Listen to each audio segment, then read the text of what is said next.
मुलांनो, आता आपण भांड्यांच्या दुनियेत पाठ शिकूया.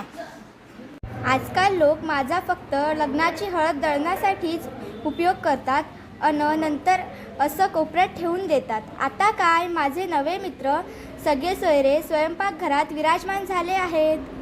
मी आहे खलबत्ता. माझा वापर मसाला कुटण्यासाठी केला जातो. मी मडकं, माझ्यात पाणी थंडगार राहते. छोट्या छोट्या मडक्यात दही पण लावतात. मी आहे काठवट. गव्हाचं, बाजरीचं, ज्वारीचं अशी पिठं मळण्यासाठी, भाकरी थापण्यासाठी माझा उपयोग केला जायचा.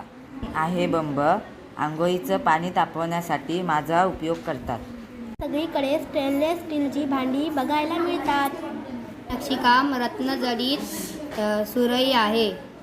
मी मिक्सर. आजकाल उकळीमध्ये कोण पदार्थ कुटत बसतंय.